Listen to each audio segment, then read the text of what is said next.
To say 2020 has been an unusual year is something of an understatement. Alaska is a state that relies heavily on the tourism industry. Almost 2.3 million visitors came to Alaska between May and September of 2019. Hotels, campgrounds, and sport fishing boats are normally packed with people from outside the state. With the COVID-19 pandemic and the subsequent lockdowns, Alaska saw only a fraction of the visitors that we expected. And while we missed showing off our state this year, our crew decided to take advantage and enjoy the summer to ourselves. We want to share some of the stories as we went road tripping across Alaska. You'll see some masks on and mentions of social distancing. It's all part of the summer of 2020. But that doesn't mean we didn't have great adventures. We're going to start in Prince William Sound. Patrick Enzo, Hank Davis, and our digital reporter Marlise Irby went fishing. And Patrick joins me now. How was that trip? Rebecca, incredible trip of a lifetime, first time to Valdez, tough to beat. Now, you can't beat a day on the water, but before we go to the fish, we had to get to Valdez. And you know what that means? Road trip. Now, it's a long drive from Anchorage to Valdez, easily 5 hours, but the scenery helped make the trip go a little easier, as did knowing when to stop and how to make those stops count. We had to check out the Eureka Lodge. Normally, this place is packed, but the pandemic means we have a good chance to get a table. Ona Darla Fimple says the most popular items on the menu are the Eureka Burger and the pies. They told me that last year on 4th of July, they sold over 500 pies at this roadhouse. Incredible. They're an old family recipe. My husband's mother started the recipe years ago and in the 70s, and we just have continued on with it. It's seriously so good. We continued on through Thompson Pass, stopping to check out the waterfalls, of course, and finally made it to our destination, Valdez. One of the most unusual parts of the trip was the sleeping arrangements. If you're looking for an interesting place to stay, you're going to want to check out this Airbnb on wheels. I stumbled upon the school bus, and it was just weird enough to go for. Local brewer Sam Watkins bought the bus, but didn't know what he wanted to do with it. Honestly, it was kind of opportunistic. I was looking for either a food truck or an RV so that I could be in charge of my housing or my work. They traveled around Alaska in the bus for a while before settling in Valdez. We describe it as pretty rustic, and it's kind of basic. But next on the list is to paint the outside. The couple knows it's what's on the inside that counts, but sleeping is for later. Let's go fishing. Here's how Hank described our trip. It's finally time to ditch the four wheels and hit the water as part of the main attraction for this leg of road tripping. We're in Valdez and we're about to board the Bold Eagle with Valdez Saltwater Adventures. Hopefully we'll get after some halibut today. Our trip began in the Prince William Sound, headed out into the Gulf of Alaska. Led by Captain Will Everett. He's the man who runs Valdez Saltwater Adventures. We're fishing for halibut and rockfish, and we'll likely see lingcod, but they're not in season yet, so we're releasing all those. After a few hours, we anchor down and we're ready to drop our lines. Our bait of choice, herring, salmon, and octopus. Success! And our digital reporter Marlise is the first on the scoreboard with a rockfish. Something bigger than Hank's caught today, so that's all that matters. But Patrick wasn't far behind, reeling in his yellow eye rockfish. Start small, finish strong, baby. It wouldn't take long before Marlise had fish number 2 on her line. Oh my gosh, it's my first halibut! Yay! My first halibut! Hey! This time it was pay dirt. Thankfully, this was a sign of things to come. Right here, new state record. Positive energy, Hank, positive energy. There he goes. He's stripping me. With Marlise putting us to shame, the race for second place began, as Patrick and I scrambled to reel in the road tripping crew's second halibut. Yeah. I wish this rod was left-handed. Hopefully, the wait is worth it.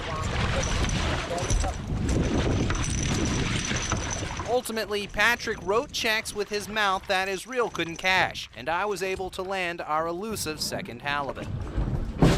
Our day on board the Bold Eagle soared past expectations, and Captain Will delivered a trip that only a place like Valdez can provide.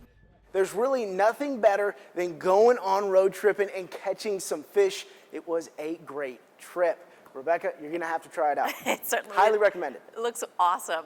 When we come back, if you're looking for a slightly slower pace, or maybe you're a beginner who wants to learn the basics, we've got that experience as well. Tracy Sinclair goes to fly fishing school. This year, as we went road tripping, we decided to take advantage of having a summer to ourselves. And for some of us, we even decided to take a step outside our comfort zone. Tracy Sinclair and Hank Davis went on a fly fishing adventure, and they didn't have to go far to find it. Tracy Sinclair joins me now. And how was that trip? It was pretty amazing. For the last several years, I've been interested in fly fishing, and I was excited when Hank and I got to spend the day with Zach Walters with Alaska Clearwater Sport Fishing. Now, due to my total lack of experience, Zach had to start me at the basics. What makes a fly is there's no bait. That's important. The fly is the lure or imitation bait made of a hook dressed with hair, fur, feathers, or synthetic materials. Since Zach typically runs his fly fishing school for up to 5 days, I'm getting a crash course. We're gonna do a real simple sockeye fly. So after some fly tying, we headed out so I can learn how to cast. So we have progressed. We're not quite to the river yet. I'm gonna learn how to cast. Zach, you're gonna show me how to do this, right? Absolutely. Let's do it. Oh dear. After horror stories of people getting caught in hooks, I was terrified of injuring someone, but Zach started me off with nothing but fly line. The movement was a little awkward, but Zach let me practice for a little bit. Too much instruction right off the bat is bad. She needs to form a little bit of muscle memory and have that foundation to move forward to adding line and complicating things. Then we asked Zach to show us the kind of cast he learned fishing off the coast of Florida. And like salt water, yeah, you need a lot. You need a big cast. You need a very advanced cast because there's going to be a fish, a bonefish, swimming 80 feet away from you, and you need to cast it there in 3 seconds. So bring your hands together like this, and you shoot the line. That was super cool. That's a shooting double haul. Not what we're learning. No. Zach spends most of his life on the water. On the day of our trip, we talked about protecting this vital resource. I try to get people to understand or get into fly fishing, get outside, enjoy the outdoors, and protect it. Zach Walters with Alaska Clearwater Sport Fishing spends most of his summer on the river. Find a friend that's really into fly fishing. Guiding for his clients and fishing for his family. Or hunting, or any type of outdoor activity, and generally they have a sincere connection to the outdoors. He knows how important the future of the river is. To be able to conserve the resources of the river, I think first you kind of need to understand what's really here first. For him, it can be as simple as picking up after yourself. Seeing trash on the sides of the river and picking it up seems like a no-brainer to me, but I pick up trash every day on the river. So I know everybody's not thinking the same way as I am. To how to catch and release your fish. This is a catch and release net. It doesn't take the slime off the fish. Something that does take the slime off fish, a month later that fish will be dead. Because the fish are vital to the river and the people who live here. When I see a thriving population of salmon, whether they're running in chrome or they're laying their eggs in the fall, I don't know, it just makes me happier than anything. You know, I hope it always is like this. And finally, I got to try my hand at fly fishing. I'll be interested to see what it's like to do the casting with an actual hook on the end of it. And yeah, I am excited to try that and see what that's like. With the sun trying to shine, we start downriver. Though the goal is, of course, to catch a fish, I'm happy just to be on the water. But since I've learned to cast, I'm also eager to give that a try. First stop, going for sockeye. What makes this a great spot is it's at the top of a canyon, so it wears these salmon out. and they like to take a rest over in this eddy over here. Is that fast And enough? just do that like 10,000 times. Yes, my fear of snagging someone with a hook lingers. And Hank isn't helping. Ow, ow, ow, ow. Not funny. Zach and I fish for a while, but before we catch anything, we get a visitor. Moose upstream. I'm a big fan of leaving wildlife alone. We decide to give the moose her space and head downstream. Again, I'm loving just being on the water. At our next spot, we're trying for rainbow trout, and after a few casts, oh dear, Hold on to him. I get a bite. He sees the boat, he's gonna pull again, so. Oh my gosh. Yes. You've done it. Oh, darn it. A beautiful fish. Oh. Pretty fish. Now we let him go? Yep. Oh yeah. Bye, little guy. It was a great trip. I learned a lot, and I caught a fish. You can't beat that. And I definitely could see myself doing this again. Rebecca, it was a lot of fun. It does look good. Up next, one of my favorite trips that we did this year, and I think it's going on my list for next summer. It's time to go hunting sea stars. Alaska in the summer, it's amazing and it's something we want to share with our children. This year, we expanded our road trip to include families, and our assignment manager, Courtney Horsdowski, packed up her husband and kids and headed to Homer to check out some creatures of the sea. Let's go ahead and head down to the boat. My family loves Homer, so we headed south to go tide pooling in Kachemak Bay. And we can head over to Peterson Bay for our morning at the field station. It's me, my husband Jake, Anna, she's 5, Mikey, he's 3, and Marty. The Center for Alaskan Coastal Studies taking us out for one of the lowest tides in June. We're gonna have the chance to go ahead and look around, do some exploring, look at the critters that are there. This is Otter Rock in Peterson Bay, and it's really interesting because everywhere else on this beach is gravel. We're still inside of the Homer Spit, but we've entered what feels like a whole different environment. Then you have this big rock formation with a lot of large boulders and bedrock, and so it makes a really good substrate or surface for intertidal animals to live on. So there's cracks and crevices and tide pools and rocks that they can be under, and so there's a lot more biodiversity of intertidal life here at Otter Rock. Even out here, it's hard to escape the ripple effects of a worldwide pandemic. If you're kind of exploring a little farther away from the group and you're with your family, you are welcome to take your mask off. With safety in mind. Then if we find something cool and we all come back together, then we ask you to put your face covering back on. Our family pod is ready to explore. Wow, it looks like a watermelon on top. You know what? I never thought about that, but you're exactly right. It does kind of look like a watermelon. For 5 and 3-year-olds, a day at the beach, picking up rocks and looking at creatures with lots. 1, 2, 3, 4, 5, 6, 7. That one has 7 arms. And lots. Oh my gosh. Of arms. This is awesome. Can't be beat. It turned this color. It was like, it turned to the color of the rocks, kind of. Even for the grown-ups. So these have much less tube feet, just these little tiny lines. Today is a 5-star day. You get to basically walk on the bottom of the ocean for a few hours and check out all of the amazing organisms that live right there at the edge between the ocean and the land. But like the seal that welcomed us here, with the changing tide, So it's time to say goodbye to Otter Rock for now. a break for lunch, and a walk to check out the Peterson Bay Field Station and trails. But it does go up to some really, really interesting spots with some incredible views of Chinapoot Bay and Kachemak Bay. Come here, Turbo. I got you. Don't step on it. And it's time to head back. All right. Look at you go. All right, come on. You got it, Turbo. It's been a long day, but this tide pool adventure is showing our Alaskan family you don't have to go far off the road system to find new adventures in the last frontier. But it isn't all about fun. If you grew up in South Central Alaska, you probably visited Kachemak Bay for a school field trip learning about sea life. The Center for Alaskan Coastal Studies hosts more than 1,000 students and other groups for overnight excursions digging into the science of the bay.